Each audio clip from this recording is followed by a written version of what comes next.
आप सबका स्वागत है। जी हाँ, मैंने आज ये टी-शर्ट पहनी है, बँटोगे तो कटोगे। इसलिए क्योंकि आज मैं एक ऐसे व्यक्ति का इंटरव्यू ले रही हूँ, जो एक हिंदू आर्मी के हेड हैं और लखनऊ में इनका ऑफ़िस है, लखनऊ से काम करते हैं और हिंदुओं की लड़ाई लड़ रहे हैं। जी हाँ, सनातन धर्म की लड़ाई कर रहे हैं। इनका नाम है सतीश अन्ना। हम सब इनको प्यार से अन्ना बुलाते हैं। तो चलिए शुरू करते हैं। नमस्कार। नमस्कार, नमस्कार पायल जी। सतीश जी, आपके बारे में मैं पढ़ रही थी, जानती हूँ काफ़ी कुछ आपके बारे में, सुना है आपके बारे में और मैं फिर आपके सोशल मीडिया के अकाउंट भी मैंने चेक किए। तो आप को काफ़ी आप चिंतित लगते हैं, जहाँ हिंदू जो भारत में हिंदू रहते हैं, चाहे और बांग्लादेश में और साथ में पाकिस्तान में, आप उन हिंदुओं के लिए चिंतित रहते हैं। आपने एक ना कोट किया है कुछ अपने ट्विटर पे, हैंडल पे, तो वो मैं आपसे पूछना चाहती हूँ। आपने कहा है मेरे हिंदू आक्रमण बने, यही समय की माँग है। यस। तो क्या मतलब है आपका उससे? देखिए, तो मैं ये बोलता हूँ कि बस हिंदुओं को आज के डेट में और युवा वर्ग को खासकर हुँ, मोर एग्रेसिव होना चाहिए। चाहे वो आप है नहीं? नहीं, देयर इज़ समवेयर बड़ा लेड बैक एटीट्यूड है। हुँ। पहली बात तो अपने राइट्स को ही नहीं जानते, तो राइट्स के लिए फाइट क्या करेंगे? एक ये भी सोशल बात है। मीडिया के राजा हैं, हाँ, ज़मीन पे नहीं सोशल है। मीडिया, ज़मीन दोनों इक्वली इम्पोर्टेंट है। मैं ये नहीं। पर ये लोग तो हाँ। उसी पे दिखते हैं, हाँ, ज़मीन पे हाँ, नहीं बहुत दिखते। सारे हमारे साथी ऐसे हैं जो कि ज़मीनी कार्य पे नहीं रहते हैं, सोशल मीडिया में ज़्यादा एक्टिवेटेड रहते हैं। इट्स ओके, पर ऐसा है कि आक्रामकता का मतलब है कि हमारे हिंदू समाज के अगेंस्ट में बहुत सारे नैरेटिव्स कर दिए गए हैं। हाँ, सही बात। आपको उनको तोड़ना होगा। जो सोशल मीडिया पे है, वो उन नैरेटिव्स को सोशल मीडिया में तोड़िए। जो कोर्ट रूम्स में है, वो लीगल बैटल्स फाइट कीजिए। हुँ। और जो स्ट्रीट पावर रखते हैं, वो सड़क पे हार के मत आओ, जीत कर आओ। आपने एक और जगह लिखा है कि अगर आज ये बाबरी मस्जिद वाली चीज़ दोबारा होती, जो हमारे युवा ने करा उस टाइम, जो लड़ाई लड़ी हमारा मंदिर वापस दिलवाने में जी, जी, हमें, जी, जी, जी, जी। आपने कहा है कि क्या आज का युवा वो लड़ाई लड़ सकता है? नहीं, बड़ा मुश्किल है। आज के युवा बहुत ज़्यादा सेल्फ सेंटर्ड और स्वार्थी हो गया है। ठीक है? उसको महँगे फ़ोन, महँगे कपड़े, महँगे रेस्टोरेंट में जाकर अपनी शेखी बगानी है, लाइक शेयर बटोरना है, हाँ, सेल्फी हाँ। वगैरह खींच के। हुँ, तो एक धर्म की जो लड़ाई मैंने 90 के शुरुआत में जो था, आई वाज़ अ टीनेजर। हुँ, मैं 17 साल का था उस समय। तो मैं होश सँभाल चुका था, बाबरी को बहुत नज़दीक से और बहुत अच्छे से जाना समझा कि उन दिनों पल-पल, घंटे का जो भी था, वो हमारे जीवन पे ऐसा इफ़ेक्ट किया था जी। कि हमें उन चीज़ें याद है अभी भी। तो जो उस समय के लोग थे, वो शारीरिक बल भी उनका कुछ अलग था। अभी के बच्चे तो सोफ़ा पे पले-बड़े हुए हैं, तो इट्स थोड़ा डिफ़िकल्ट लगता है। आपने एक और जगह लिखा है कि मेरी जाति, मेरा क्षेत्र, मेरी भाषा, मेरी पहचान। तेरी राजनीति के लिए हम अपनी पहचान क्यों बदलें? हाँ? अपनी पहचान क्यों बदलें? उस वो मेरी जो पहचान है वो मैं रखूँगा। जी। पर आपको नहीं लगता कि अगर जाति का जो खेल है, जो आज ऑपोज़िशन भी खेल रही है, वो जाति का खेल आज हिंदुओं को और बाँट रहा है? मैं यहाँ पे एक बात कहूँगा, हमारी में रहती है वर्ण व्यवस्था। आप इसको अंग्रेजी चश्मे से देखेंगे, तो वो कास्ट और ये जो चीज़ है ना, this is a imperial construct.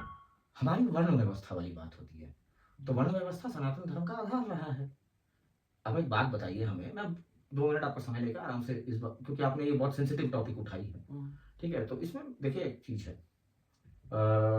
संविधान हमको जो है दलित मानता होगा। हुँ, हम अपने आप को शूद्र मानते हैं और हम बड़े गर्व भी करते हैं अपने शूद्र होने पर। हुँ। ठीक है? तो हम सेवा वगैरह ये सब ऐसा कोई विद्वेष जैसा कहा जाता है ना कि भई इनके इनके बीच में बड़ा विद्वेष है, हुँ, हुँ, विद्वेष है ये सब। ये ऐसा कुछ नहीं है। आपको एक ये देखना होगा कि मैं कहता हूँ कि आप अपनी पहचान बनाए रखो। आप अगर एक ब्राह्मण हो, आप अपनी पहचान ब्राह्मण की त्यागो मत। आप अगर एक राजपूत हैं, क्षत्रिय हैं, तो आप बिल्कुल हरगिज़ अपनी पहचान मत त्यागिए। एक वैश्य हैं, बनिया हैं, तो अपनी पहचान बिल्कुल नहीं, पर बनाए फिर रखिए। हम पर अपने आप को इनके बीच हिंदू में क्यों ना बोलें? विद्वेष, इनके बीच में जो विद्वेष है, वो खत्म होनी चाहिए। विद्वेष मत करो, अपनी पहचान बिल्कुल बनाए आपका रखो। मतलब ये था इसका? बिल्कुल, आप अपने पहचान पे अडिग रहो, ठीक है? किसी की राजनीति के लिए अपनी पहचान को डाइल्यूट मत करो, पर आप आपसी विद्वेष बिल्कुल मत करो, वो गलत है। समझ गए, हाँ। अच्छा, अब ये कहते हैं भारत में आपने लिखा है भारत में जिहाद मिटाने का काम गृह मंत्री का है। हाँ? आपने ये लिखा है, हाँ? जी। आपने लिखा है कि आप मेरी बात सुन रहे हैं? हाँ। जी, जी, जी, जी। आपने लिखा है कि भारत में जो जिहाद की प्रॉब्लम है, उसका उसको मिटाने का काम गृह मंत्री का है। पर आप मुझे एक बात बताइए, गृह मंत्री तब तक ही कुछ स्टेप्स ले सकते हैं, आपने ये भी लिखा है 10 साल हो गए हैं, करा क्या है? जब उनको हिंदूज़ में भी कॉन्फिडेंस हो कि वो भी उनका साथ देगा। क्योंकि हिंदू ज़मीन पे साथ है ही नहीं। अब आप देखिए ना, यादव हिंदू है और उसको पता है कि समाजवादी पार्टी के जो लीडर हैं अखिलेश यादव, वो मुसलमानों को ज़्यादा इम्पोर्टेंस देते हैं यादवों से भी। तो यादव तो हिंदू हुए, उनसे आप मेरी बात सुनिए। और उधर यादव ही सपोर्ट नहीं देगा, एज़ अ हिंदू नहीं आएगा आगे, और वो उ मान रहा है इस बात को कि वो अखिलेश अगर प्रो मुस्लिम पार्टी है या कांग्रेस प्रो मुस्लिम पार्टी है, वो उसको एक्सेप्ट कर रहा है। तो इसमें गृह मंत्री अकेले क्या कर सकते हैं? पीछे सपोर्ट तो चाहिए हिंदू की। बेवा को क्या आंसर दीजिए इसका? देखिए, विवाद में आंसर मैं आपको एक ही बात कहूँगा कि हर चीज़ को पॉलिटिकल लेंस से, चुनाव की दृष्टि से मत जिइए। We are in a civilisational crisis, या। ठीक है? दूसरी बात है, मैंने ये बात कहने के पीछे मेरा मंतव्य ये भी था, मैं खुद एक एक्टिविस्ट हूँ। बाकी एक्टिविस्ट, बाकी बहुत सारे हिंदू संगठनों को देख भी रहा हूँ। उनको कौन लीड कर रहा है, उनकी प्रेजेंट एक्टिविटीज़ क्या चल रही है, वो भी देख रहा हूँ। एक में दम नहीं है, जो इस्लामी जिहाद को परास्त कर दे। कहीं न कहीं स्टेट को इंटरवीन करनी पड़ेगी। हिंदू हर चीज़ के लिए सरकार के भरोसे हो चुका है। वो अपनी लड़ाई को पॉलिटिकल पार्टीज़ और गवर्नमेंट को आउटसोर्स कर चुका है। तो वैसे में अगर हम ये कहते हैं कि बहुत देखिए, बहुत सिंपल सी चीज़ है। छोटे-मोटे चीज़ को जो है ना, कोई संगठन, कोई इंडिविजुअल लेवल पे हैंडल कर सकता है। आपके घर पे अगर 3 बदमाश आपके दरवाजे पे आ जाएँ, आप उनको उल्टा लटका के भगा दो यहाँ से। हुँ, इतनी दम आप में है। हुँ। 30 लोग आ जाएँ, तो हो सकता है कि आपके अपनी नेटवर्क, अपने फ्रेंड्स, अड़ोस-पड़ोस के लोग जो हैं मिलकर 29 का भी आप सामना कर लो। पर अगर 3000 लोग आ जाए, तो आप दिल्ली पुलिस को ही बोलोगे ना, वो किसके अंतर्गत आती है? हुँ। गृह मंत्रालय के अंतर्गत आती है। हम लोग भी तो दिल्ली को बहुत ध्यान से देख रहे हैं, क्योंकि देश की राजधानी है। अगर हम लोग बैंगलोर में बैठ के ये दृश्य देखते हैं कि दिल्ली पुलिस लाल किला से कूद-कूद के जान बचा के भाग रही है, क्या ये शर्मनाक नहीं है? नहीं, उनके उसके तो रीज़न थे ना, उनको अ, जो ऑपोज़िशन चाहती थी कि गृह नहीं, गृह मंत्रालय से ये ऑर्डर आए कि इनको गोली मारो, सो दैट सिखों और नहीं, देखिए, उसमें एक और चीज़ है, अनरेस्ट। हाँ। मैं very क्लियरली कह रहा हूँ, हमारा देश, हमारा समाज एक ऐसे स्थिति में फँसा हुआ है, जब किसी न किसी गृह मंत्री को आज नहीं तो कल भविष्य में ये ऑर्डर देने ही पड़ेंगे। आप जितना देर कीजिएगा उतना हानि उठाइएगा।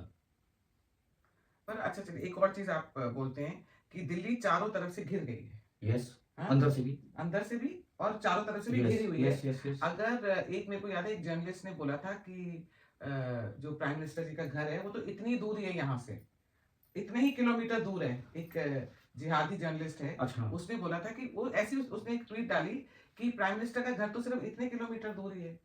तो दैट मीन्स इन्होंने हर जगह पनप गए इतने जिहादी कि मतलब अटैक कहीं से भी हो सकता है। और इसका इसका आप ब्लेम किसको देते हैं कि जो दिल्ली की ये हालत हुई है इतनी बुरी? देखिए, पहली बात तो क्या है ना कि कहीं न कहीं मुझे ऐसा लगता है कि पॉलिटिकल पार्टीज़ ठीक तरीके से इस्लाम को समझती ही नहीं है। मुसलमानों को ठीक तरीके से समझती ही नहीं है। उनकी समझ कमज़ोर है। क्यों समझती है? केजरीवाल नहीं, तो अगर अच्छा समझता है, कांग्रेस देखिए, समझती अगर है, नहीं, नहीं, तभी तो 1 प्रियंका मिनट, गांधी 1 वो मिनट, 1 मिनट। सेव पैलेस्टाइन नहीं, का नहीं, नहीं, 1 वो लगा मिनट। के घूम रही है क्योंकि नहीं, उसको नहीं, 1 मुसलमानों मिनट। की नहीं, नहीं, एक चीज़ मेंटालिटी है, पता है। हाँ। एक चीज़ है, अगर ये समझते हैं, तो ये सारे लोग अव्वल दर्जे के मक्कार हैं। अगर ये रियली समझते हैं इस्लाम को, तो ये सारे लोग अव्वल दर्जे के मक्कार लोग हैं लोग, कि इसको पनपने दे रहे हैं। हाँ, तो वो अपने पॉलिटिकल ठीक फायदे है, के वो लिए करते तात्कालिक हैं। बेनिफिट्स देख रहे हैं। देखिए, दिल्ली की जो हालत है, जैसे आप बोल रहे हैं, पहली बार जब हमारे ध्यान में ये गया था 2008-2009 के समय, बुलंदशहर के एक उलेमा ने जो है मंच पे चढ़ के कहा था कि हम लाखों लोग लेकर जो है पार्लियामेंट में घुस जाएंगे। हम्म, हमको मजाक लगा था उस समय, नॉट बड़ी जोक। पर आप एक सोचिए कि आज से 3 या 4 साल पहले बुलंदशहर में इनकी इल्तज़ामा होती है, जहाँ लाखों लोग जमा होते हैं। वो एक टेस्टिंग थी कि हम राजधानी के इतने करीब में कितने लोग जमा कर सकते हैं और राजधानी हमारी कैसे रिएक्ट करेगी इस चीज़ के लिए। क्या आप लोगों को ये टेस्टिंग समझ में नहीं आ रहा है? नहीं समझ में आएगा। दिल्ली के पॉलिटिशियंस अपने परिवार का भरण पोषण करने में इतने बिजी हैं, करोड़ों कमाने में बिजी है, कि उन लोगों को ये चीज़ नहीं समझ में आएगा। पर अब आप एक और चीज देखिए ना, जैसे सेक्युलर हिंदू हैं, इनको मैं सेक्युलर हिंदू बुलाती हूँ, हीनो बुलाती हूँ, हिंदू इन नेम ओनली।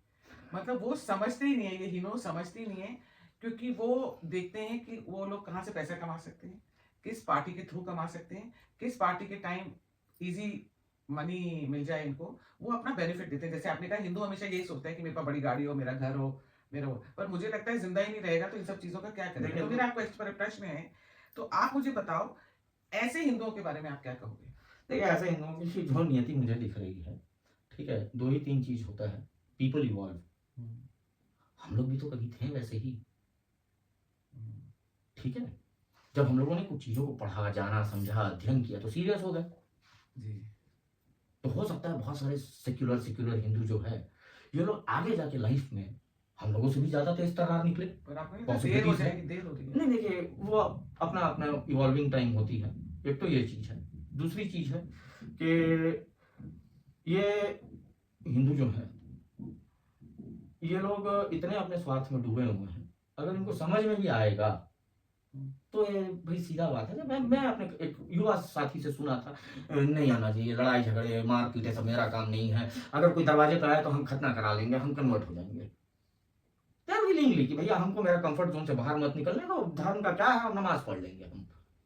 ठीक है? And then there is third, they are sitting ducks to be slaughtered.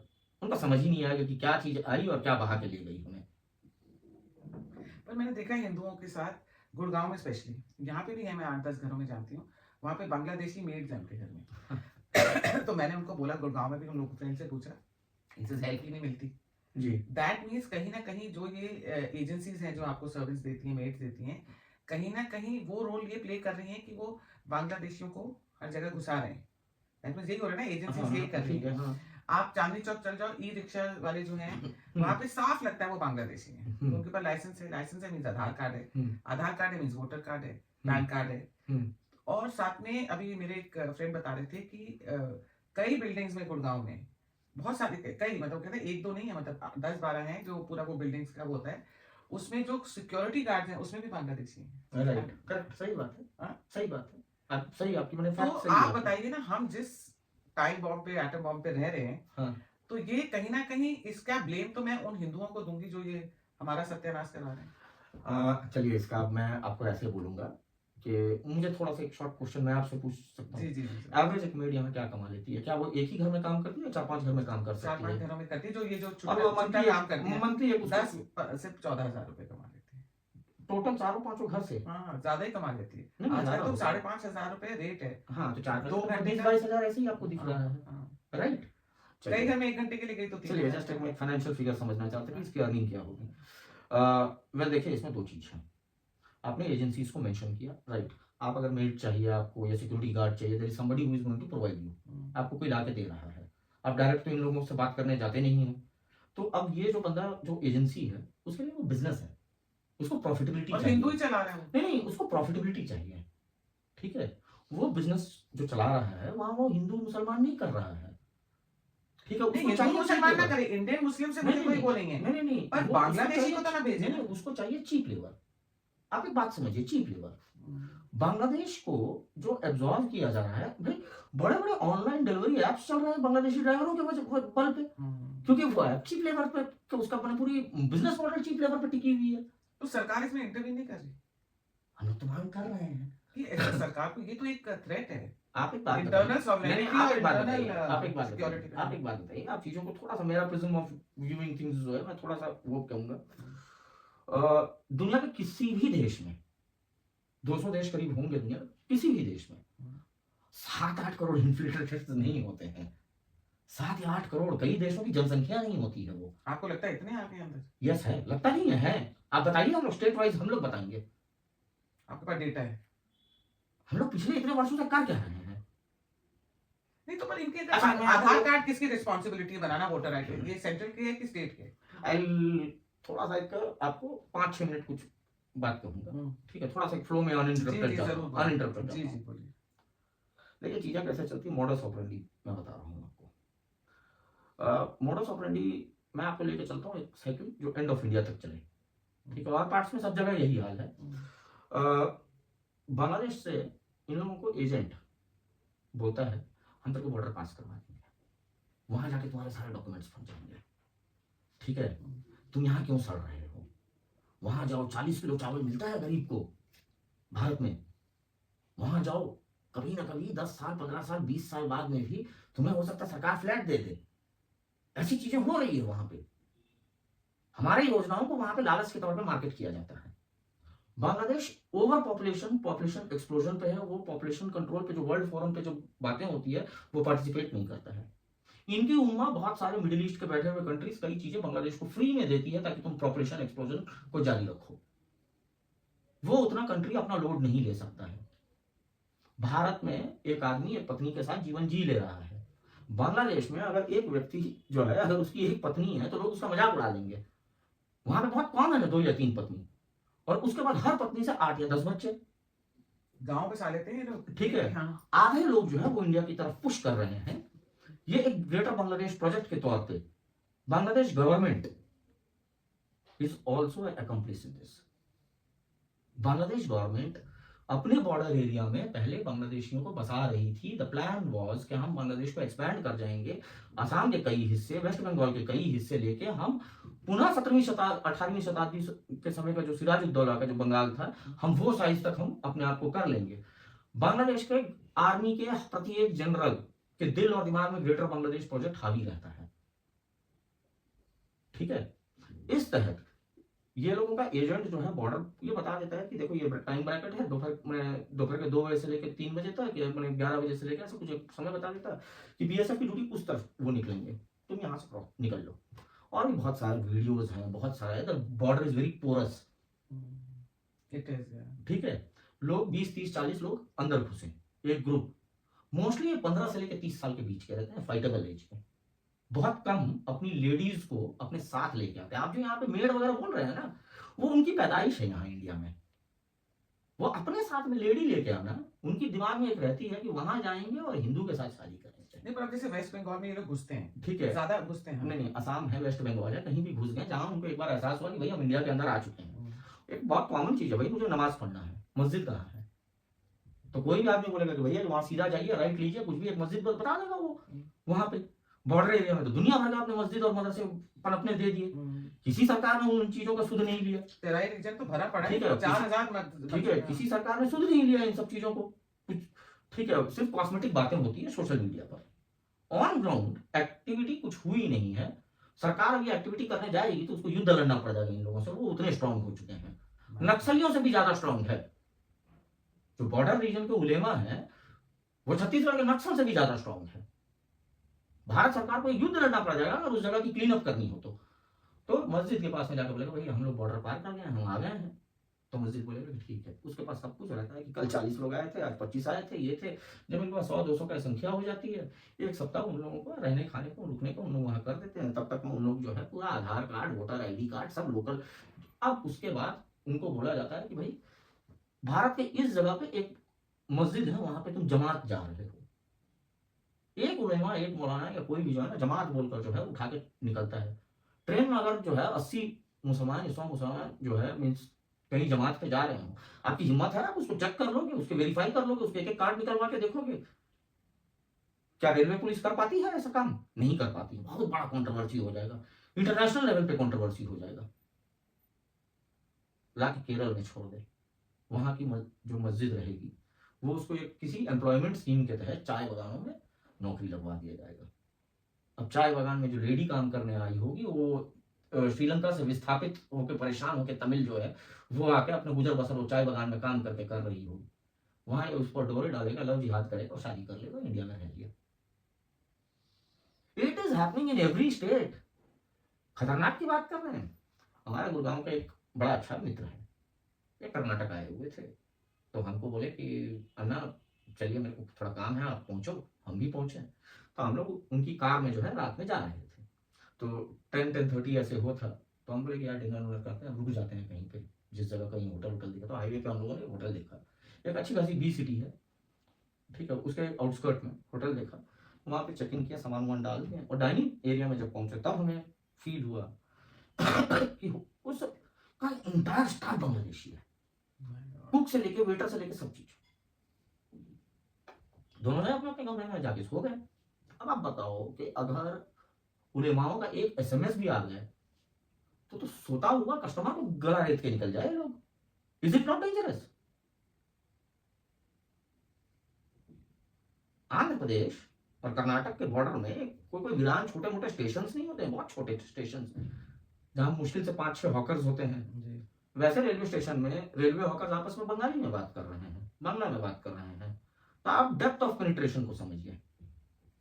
सिर्फ शहर ही नहीं, सब जगह आ चुके हैं विद सोल मोटिव कि जब भी हिंदुस्तान में गजवाए हिंद होगा, we are the front runners. हम आगे बढ़ बढ़कर हम करेंगे। और जो यहाँ के जो लोग हैं, इनके साथी जो अपने बस्तियों में इनको छुपा के रखते हैं, वो तो यहीं के लोग हैं ना, वो तो बता सकते हैं ना।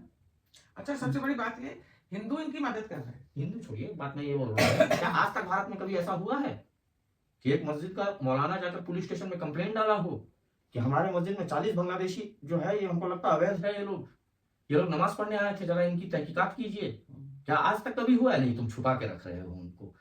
जब ये अटैक करेंगे तब ये लोग आपको क्या समझाएंगे?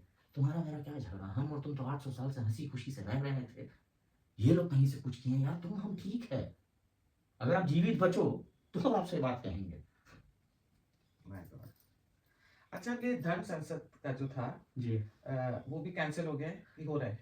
नहीं हो, वो कैसे आप, वो जिस धर्म में कोई कॉम्प्रोमाइज नहीं नहीं, जो होता है, संसद था तो अब उतने ही वो कैंसिल। लार्ज स्केल पे हो रहा है कि नहीं देखिए, कुछ तो अब एक चीज है कि कहीं ना कहीं विभाग क्या चाहता है, उनकी अपनी, देखिए वो लोग जो है इतने लाखों की भीड़ इकट्ठा करके अपना इंतजाम वगैरह ये सब कर लेते हैं, मजलिस कर लेते हैं, तब विभाग को और सरकारी तंत्र को कोई प्रॉब्लम नहीं होती है।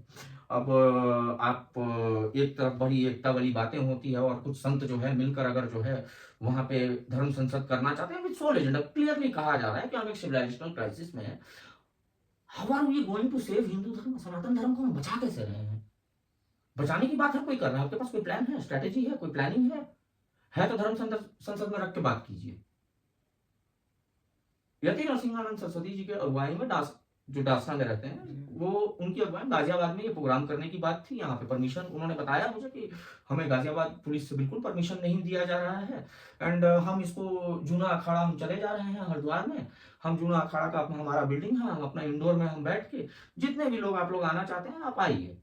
अभी क्या होता है कि आप 6 महीने से किसी को बता रहे हो कि गाजियाबाद गाजियाबाद गाजियाबाद, मान लेते हैं कि 5,000 10,000 लोग, एक हिंदू जो एक्टिवेटेड हिंदूज जो हैं, जो सनातन धर्म के लिए कुछ करना चाहते हैं, वो एक जगह एक प्लेटफॉर्म पे आना चाहते हैं, और सडनली आपको बोला जाए नहीं अब हरिद्वार में हो रहा है, संख्या गिर जाएगी। ठीक है, अच्छा हरिद्वार में पहले भी इनको एक बार गिरफ्तार कर लिया गया था, तो बहुत लोग हिंदू लोग तो ऐसे ही रहते हैं ना कि यार गिरफ्तारी से बड़ा डर रहता है तो नहीं जा, वो थोड़ा कदम पीछे कर लेंगे जी। ठीक है।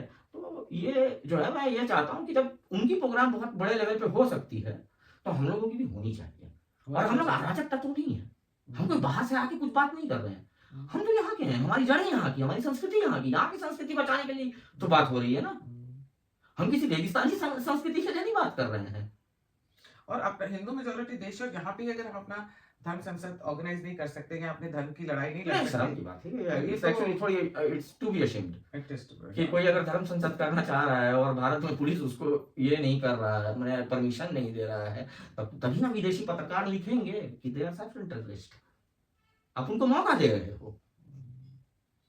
सही बात है। अच्छा, ये कल्कि सेना कौन है? हाँ, गुड क्वेश्चन। मेरे एक मित्र हैं विंग कमांडर पुष्कल द्विवेदी, उन्होंने जो है ये, चूंकि वो फोर्सेस के बैकग्राउंड से हैं, तो उनको एक ये था कि भाई समाज की एक overall security is a very should ये कंसर्न। धार्मिक प्रवृत्ति के भी हैं, तो धार्मिक प्रवृत्ति से होने से जो है वो कल की अवतार पर उनका एक अटूट श्रद्धा भी है और सभी हिंदुओं को है जी। तो उन्होंने अपना जो ऑर्गेनाइजेशन है इसका नाम दिया कल्कि सेना। बेसिकली क्या हो रहा है कि लड़के आते हैं, पहला चीज एक ही पूछा जाता है करते क्या हो, लड़का बोलेगा कि भाई मैं कुछ जॉब में हूँ, दुकानदार हूँ, या कोई भी व्यापारी हूँ, कुछ भी है, ठीक है। How physically fit are you, 1 kilometre 2 kilometre दौड़ सकते हो?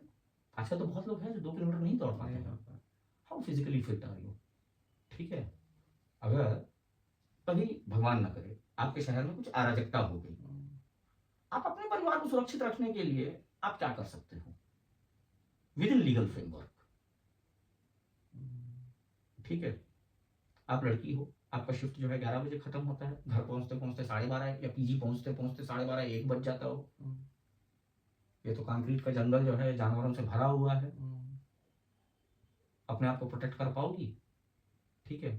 तो सेल्फ डिफेंस एक बहुत बड़ी इंपॉर्टेंट इशू है और इस पर बहुत सीरियसली काम भी करना चाहिए।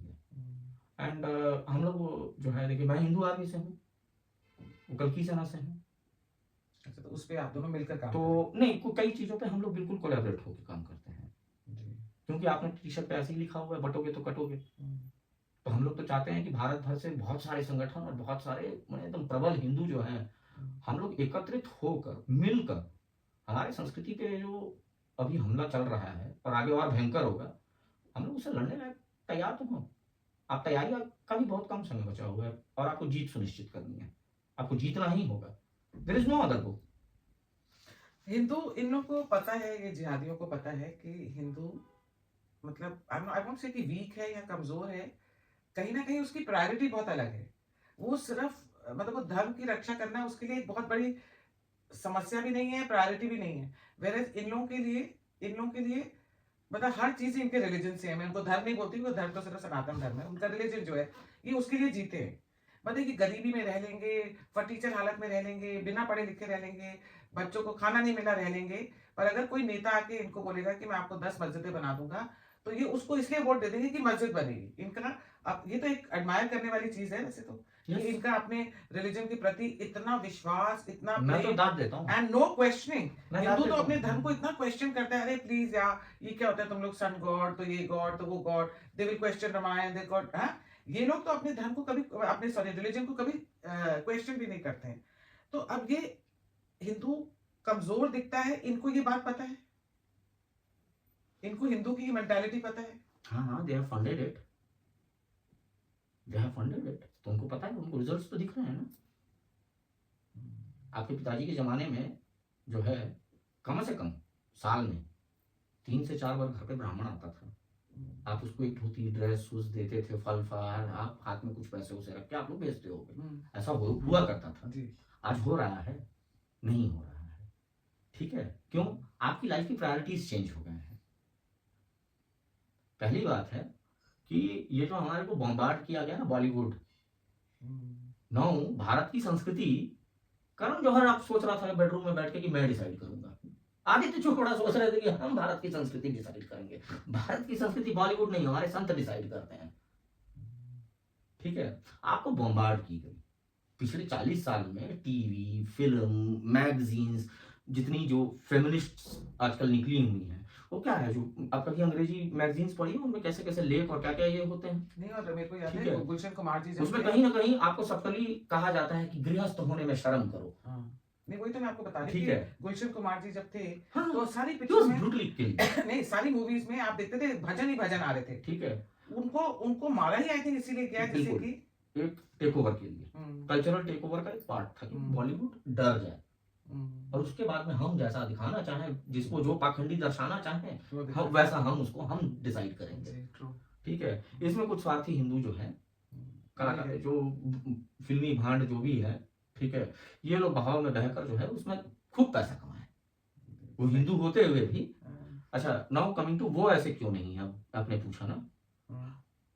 तबलीगी जमात को जानते हैं जी, कितनी बड़ी ऑर्गेनाइजेशन है, समझते हैं? वर्ल्ड में अगर आज तक 200 पकड़ा भी नहीं गया। वर्ल्ड में 200 कंट्री अगर है तो 150 में है वो लोग। 2 दर्जन कंट्री में तो बैंड है। ठीक है, मुख्यालय दिल्ली है आपके शहर में, ग्लोबल हेडक्वार्टर्स। ये दिल्ली वालों के जो है शर्म का विषय होना चाहिए। My God। ठीक है, वो तबलीगी जमात, आप अगर थोड़ा डेविएट होते हो, बगल घर का आदमी जाके बोल देगा मस्जिद में, उसका लड़का पी रहा है हिंदू लड़कों के साथ में आजकल मिलकर, जमात पहुंच जाएगी उसके घर पे और लड़के को बोलेगी कि नहीं नहीं, इसको 40 दिन के लिए हम लोग जो है फलाना दरगाह पे लेके जा रहे हैं या टूर पे लेके जा रहे हैं, ये जमात में लेके जा रहे हैं। उसको सुबह 5 बजे की नमाज से लेकर रात को 12 बजे की नमाज तक जो है ना, पूरी दिनचर्या उसको फिर से फाइन ट्यून होती है। आपके पास ऐसा कोई संगठन है और आप दे दोगे अपने लड़के को उसको कि हाँ इसको 40 दिन के लिए लेके जाओ करके? वो करते हैं, वो जीते हैं तो अल्लाह के लिए, मरते हैं तो अल्लाह के लिए। एडमायर करने वाली बात है। मैं दाद देता हूं उनको इस बात का। ठीक है, अब हमारे जो संगठन है वो सिर्फ दोषारोपण करते हैं। उनको काम करने को हो तो वो बोल देंगे शंकराचार्य क्या कर रहे हैं। भाई सारी सिस्टम की मशीनरी शंकराचार्य लेके बैठे हुए हैं क्या? वो इतना बड़ा काम करेंगे क्या? तुम लोग उतना दान देते हो उनको कि वो इतनी बड़ी जो है व्यवस्था खड़ी कर दे? आपको पक्का है तबलीगी जमात की जो हेडक्वार्टर है वो दिल्ली में, ग्लोबल उसमें? भाई आपका निजामुद्दीन मरकज जो है, जहाँ पे निजामुद्दीन स्टेशन है, जो निजामुद्दीन मरकज है, दैट इज वो हेडक्वार्टर्स है। वो कोई ब्रांच ऑफिस नहीं है। Are you sure? भैया खुद जाके उनसे पूछ लीजिए, आप पूरे वर्ल्ड में क्या स्टेटस रखते हो अपने। My God. अच्छा, अब ये जो रिवाइवल है और सर्वाइवल है हिंदुओं का, जी।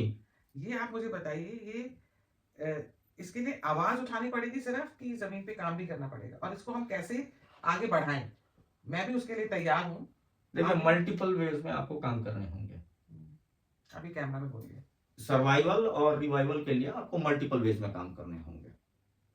मैं चाहता हूं कि आप लोग ज़कात को समझें और देखें कि वो कितना धन दे रहे हैं ऐसे कार्यों के लिए, अपनी समुदाय को सशक्त करने के लिए। तो सबसे पहली चीज है कि अर्थ चाहिए, अर्थ नहीं है तो सब कुछ व्यर्थ है। आपसे जिस हिंदू संगठन को, जिस संत को, जिस साधु को, जिस एक्टिविस्ट को, जिसको सोशल ऑर्गेनाइजेशन, कोई भी जिसको आपको उचित लगता है, उनको पैसे से बलवान करिए। जब उनको ये बल मिलेगा तो वो कई तरह के एक्टिविटीज रन कर सकते हैं, कई तरह के टीम्स डिप्लॉय कर सकते हैं और ऑन ग्राउंड काम कर पाएंगे। डिस्करेज कीजिए 5 स्टार कल्चर को और विलासिता को। हिंदू अपना भोग विलास में जितना पैसा लुटाता है, उतने में प्रत्येक भारत के प्रत्येक संगठन मैंने शहर में 5-5 संगठन चल जाएंगे। तो अपने लाइफस्टाइल को सुधारिए और अपने समाज को मजबूत करने के और अपने धन को मोड़िए और उनसे काम भी करवाइए कि आपको ये करना है समाज के लिए, और हो रहे हैं उनकी भी अकाउंटेबिलिटी तय कीजिए, हर संगठन की अकाउंटेबिलिटी तय कीजिए। और कहीं ना कहीं मुझे लगता है अब थोड़ी अवेयरनेस लानी एंड पड़ेगी और डरना नहीं चाहिए। अब और एक है कि मैं तो आप लोगों को बहुत मैंने ये कहूंगा कि हिंदुओं को टीम्स ऐसे डिप्लॉय करने चाहिए। To Google is not research, research उससे कहीं आगे जाती है। जी। तो आपका शास्त्र है, ठीक है, हमारे पास तो 6 बुक वाला सेट वाले आदमी लोग नहीं है ना हम लोग, हमारी तो पूरी लाइब्रेरी है। तो आप अपनी सभी चीज के उत्तर हमारे शास्त्रों में है, तो शास्त्रों का जहां तक हो सके उसको ज्यादा से ज्यादा प्रचार करिए। ये एक बहुत बड़ा खामी रहा है हिंदुओं में, वो अपनी पुस्तकों को मुफ्त में बांटते हैं। हम लोग गीता के लिए भी कितना कर लेते हैं, खरीद रहे हैं, ठीक है, पुराण उपनिषद और वेद वगैरह तो बहुत बाद की बात हो जा रही है। हमें ज्यादा से ज्यादा प्रत्येक शहर में ऐसे लाइब्रेरीज खुलने चाहिए, फ्री की लाइब्रेरीज, जहां हमारे शास्त्र वहां के रीजनल लैंग्वेज स्क्रिप्चर्स में लिखे हुए हों, जहां पे युवा वर्ग जो है या कोई भी व्यक्ति वहां पे फ्री में जाकर उनको पढ़ सकता है। और हर वैसे लाइब्रेरीज में एक स्कॉलर्स रखिए। भारत में ऐसे संगठन हैं जो इस तरह के 100 लाइब्रेरीज को फंड करके उसकी ऑपरेशनल अगले 20 साल के लिए ऑपरेशनल करने का पैसे रखते हैं, और उनको पदयात्रा करना में मजा आता है, कंस्ट्रक्टिव वर्क है नहीं, क्या करिएगा। अच्छा, एक और चीज आप देखिए, मैंने जो मेरा ये आखिरी प्रश्न है, जी जी। संभल में अब कहीं कहीं से मंदिर निकल रहे हैं, और अभी तक जो रिपोर्ट आ रही है उसमें 180 तो हिंदू मारे जा चुके हैं, जिसके बारे में प्रशासन को ही नहीं पता था, हिंदुओं को ही नहीं पता था, और संभल के हिंदुओं ने आवाज तक नहीं उठाई कि वो 180 हिंदू कहाँ गए। और आप ही के मंदिरों के आगे हिंदू, अपने हमारे मंदिरों के आगे दीवारें डाल दी गई, या उसके ऊपर मिट्टी डाल दी गई, किसी कहीं से कुछ निकल रहा है, कहीं से कोई मंदिर निकल रहा है, कहीं ये करके। तो मेरे को ये हैरानी होती है कि संभल का हिंदू चुप बैठा हुआ था। क्या डर है कि अभी तक मे बी बीजेपी की सरकार वहां नहीं थी, अब सब बोल रहे हैं, बता भी रहे हैं कि वो वाली दीवार तोड़िएगी, अंदर से ही बात बता रहे होंगे ना प्रशासन को, तभी तो प्रशासन दीवारें तोड़ पा रही है, हिंदू ही अब बता रहे हैं। ये सब चीजें जब एसपी की गवर्नमेंट थी, अखिलेश यादव की गवर्नमेंट थी, ये सब होता गया। तो आपको क्या लगता है कि अगर प्रशासन कहीं ना कहीं हिंदुओं को बताए कि मैं तुम्हारे साथ हूं, मैं हूं ना, अगर प्रशासन ये बोल दे, आपको जो आप जैसे योगी जी हैं, उनके साथ एक ये फीलिंग आती है, एक फीलिंग ऑफ सिक्योरिटी आती है, जहां अब वो हर काम तो कर नहीं सकते 7-8 साल में, पर वो उनको देख के क्या आता है कि वो उनके ऊपर, आपको लगता है योगी जी है ना, थोड़ा एक्शन ले लेंगे, वो पीछे से आपको बचा लेंगे, ये आता है योगी जी को देख के। और मेरे को किसी नेता के को देखकर ये नहीं आता है कि मैं हूं ना। तो ऐसे अगर प्रशासन आपको ऐसे नेता पीछे से ये आपके कंधे पे हाथ रखें, तो आपको लगता है वो भी हिंदुओं को बाहर निकलने में और अपनी लड़ाई लड़ने में सहायता देगा? 2-3 चीजें कहना चाहूंगा। संभल का आपने जैसे बोले कि कुछ जगह में जो है मंदिरों के अवशेष सब आ रहे हैं, और ये भारत है, यहाँ कंकड़ कंकड़ में शंकर है, जितना खोदोगे हम दिखेंगे। बाहर से आए हुए मास्क उतारो जी हो जाएगा उनका। आप उतारो मस्जिद को, नीचे असलियत में मंदिर दिख जाएगा, ठीक है। तो ये भारत में ये चीज है। तो इन लोग कोई जो है ना, अब एक बात बताइए सिंपल, इन लोग इतने बड़े आर्किटेक्चर और कंस्ट्रक्शन के मैंने महारत होते, तो इनके समरकंद में कोई बड़े-बड़े महल दिखाइए ना, ताजमहल में कैसे बनते हैं? कुतुब मीनार में है, सब हमारे अवशेषों पे बनाए हुए हैं, हमारे कारीगरों से बने हुए हैं, ठीक है? तो उसका बात छोड़िए, नहीं, पर मेरा ठीक ये है? प्रश्न है कि क्या हिंदू प्रशासन आपके हिंदू के कंधे पे हाथ रखे और बोले कि मैं देखिए, हूँ ना? Police and any kind of force, हुँ, उनको जो ट्रेनिंग दी जाती है, उसको अगर आप प्रॉपर्ली देखो, तो उनको सिर्फ ट्रेनिंग ये दी जाती है कि आपको ऑर्डर फॉलो करना है। हुँ, आज अगर एक नेता कहता है कि जाओ जाके उसका मकान गिरा दो, हुँ, वो अपना ऑर्डर फॉलो करेंगे, जाके मकान गिरा देंगे। कल आपके पास कोई नेता कहता है कि जाओ जाके मस्जिद के मंदिर के महंत को गोली मार दो, भून दो आप, ठीक हुँ, है? तो फोर्स जाएगी, भून देगी। वो सिर्फ ऑर्डर फॉलो करती है। ऑर्डर देने वाला आदमी कैसा है, बहुत कुछ उस पर निर्भर करता है। हुँ, स्टैंड बाई में रख देंगे। आम हिंदू की जहां तक बात है, आप उसको क्या लीगल कवरेज दे रहे हैं? दिल्ली में दंगे हुए थे ना, हुँ, लड़के अरेस्ट हो गए, पुलिस बोलती है ले जाओ बेल, 4 जन के सिग्नेचर करा के ले जाओ, 4 जन नहीं आ रहे हैं थाने में उनको साइन करवा के ले जाने के लिए। क्यों आएगा युवा आपकी लड़ाई लड़ने के लिए, जब आप उसको मरने के लिए छोड़ देते हो? तो लीगल टीम्स खड़े कीजिए, कॉन्फिडेंस दीजिए, शायद तुम कुछ भी कर जाओ, अंदर को बाहर निकाल लेंगे।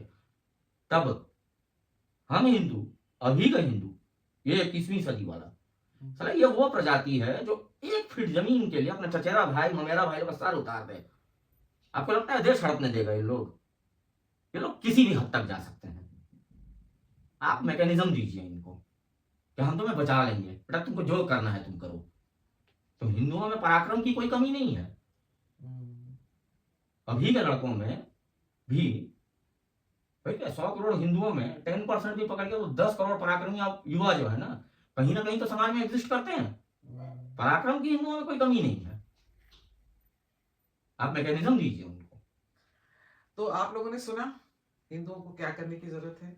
आई होप हमारे जो लीडर्स हैं वो अपनी राजनीति सिर्फ हिंदुओं का इस्तेमाल करके ना चमकाएं। हिंदुओं के लिए ज़मीन पे कुछ कीजिए और एक हिंदुओं को एक वो फीलिंग दीजिए कि हम आपके साथ हैं। अगर आपको कुछ होगा तो हम आपको बचाएँगे। बहुत-बहुत धन्यवाद। धन्यवाद। आभार कि आप आए और आपने ये बोला और बड़े बेबाक तरीके से बोला। धन्यवाद।